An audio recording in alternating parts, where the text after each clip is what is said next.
پہ آ جاتے. کوئی جزیرہ تھا, وہاں کا سیاسی نظم یہ تھا کہ سال کی آخری تاریخ کو جو ان کا موجودہ بادشاہ ہوتا اس کو جنگل میں چھوڑتے اور نیا بادشاہ لینے کے لیے وہ ساحل پہ آ جاتے. جو پہلا شخص ساحل پہ اترتا اس کو اپنا حکمران مان لیتے.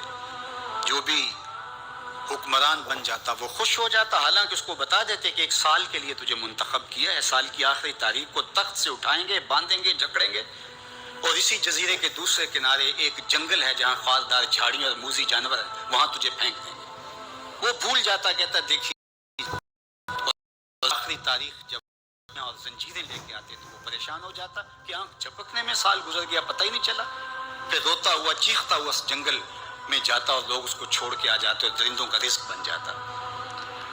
اور جو بھی آتا اس نے کبھی انکار نہیں کیا تھا. پہلی بار ایسا ہوا کہ جس شخص کو انہوں نے ہار ڈالے, گارڈ آف آنر دیا, تعظیم تکریم دی, سیلوٹ کیا, اس نے کہا یہ سب کیا ہے؟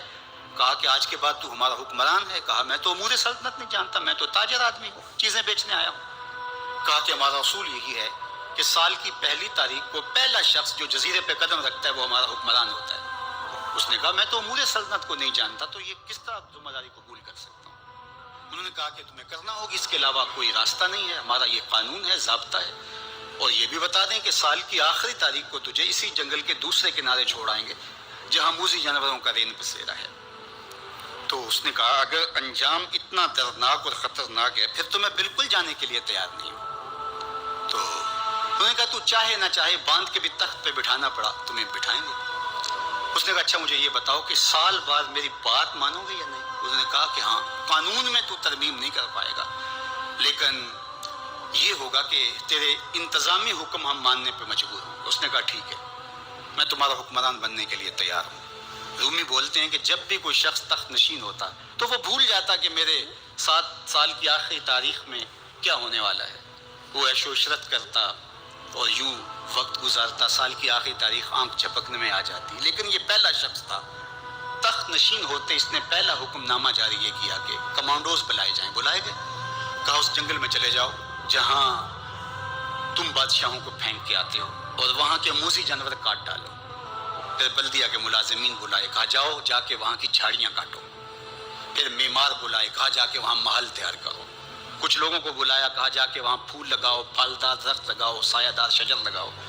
پوری حکومتی مشینری اس جنگل کو کٹوانے, وہاں کے موذی جانور قتل کروانے اور وہاں خوبصورت محل بنوانے, کنویں کھدوانے اور پھلدار درخت لگوانے میں صرف کر دی. اب سال کی آخری تاریخ کو جب وہ زنجیریں لے کر آئے تو اس نے کہا کہ مجھے کیوں جکڑتے ہو, میں خود جانے کے لیے تیار ہوں. اس لیے کہ یہ اس تخت پہ آرام سے نہ بیٹھا, یہاں بیٹھ کے تیاری وہاں کی کرتا رہا جہاں اس نے جانا تھا.